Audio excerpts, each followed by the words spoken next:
அஸ்ஸலாமு அலைக்கும். வாங்க காடை கிரேவி எப்படி பண்ணுறதுன்னு பார்ப்போம். காடையை கழுவி வச்சுட்டேன். 2 தக்காளியை நல்லா மையாக அரைச்சிப்போம்.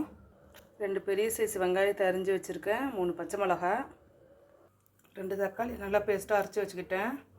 இதில் மிளகுத்தூள், ஜீரகத்தூள், சிக்கன் மசாலா எல்லாம் எடுத்து வச்சுருக்கிறேன். சட்டி அடுப்பில் வச்சுருக்கேன். சட்டி நல்லா காயிட்டோம். சட்டி நல்லா காஞ்சிருச்சு. நம்ம தேவையான அளவு எண்ணெய் ஊற்றிப்போம். எண்ணெய் கொஞ்சம் கூட ஊற்றிக்கிங்க, கிரேவிக்கு அப்போ தான் நல்லாயிருக்கும். நம்ம அரிஞ்சு வச்ச வெங்காயம் நல்லா வதங்கட்டும். வெங்காயம் நல்லா வதங்கிடுச்சு. இப்போ நம்ம அரைச்ச தக்காளியை ஊற்றிப்போம்.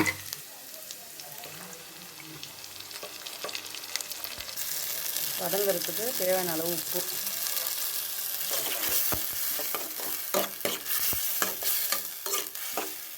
நல்லா எண்ணெய் பிரிஞ்சு வர அளவுக்கு நல்லா வதக்கிக்குவோம். 1 ஸ்பூனு இஞ்சி பூண்டு பேஸ்ட்டு, 1 ஸ்பூனு மிளகாத்தூள், 1 ஸ்பூனு மஞ்சத்தூள்,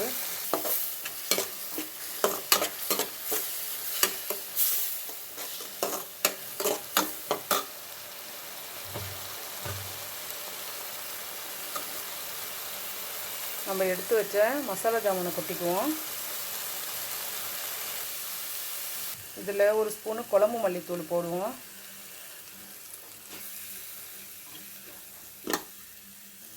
கழுவி வச்ச காடையை போட்டு நல்லா பிரட்டி விடுவோம். நம்ம கிரேவிக்கு தேவையான தண்ணியை ஊற்றிப்போம்.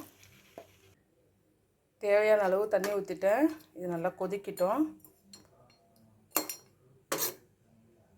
இந்த சமயத்தில் புதினா மல்லி இருந்தால் போட்டுக்கோங்க. என்கிட்ட புதினா மல்லி இல்லை, அதனால் சும்மா மூடி வைக்கிறேன்.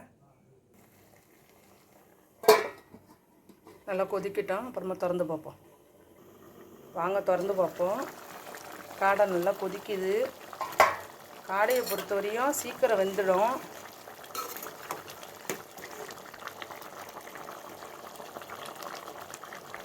இப்போ நம்ம திறந்து பார்ப்போம். பாருங்கள், நல்லா எண்ணெய் பிரிஞ்சு கிரேவி நல்லா ரெடி ஆகிடுச்சு. காடை நல்லா வெந்துடுச்சு. பிடிச்சிருந்தால் லைக் பண்ணுங்கள், ஷேர் பண்ணுங்கள், சப்ஸ்கிரைப் பண்ணுங்கள். அஸ்ஸலாமு அலைக்கும்.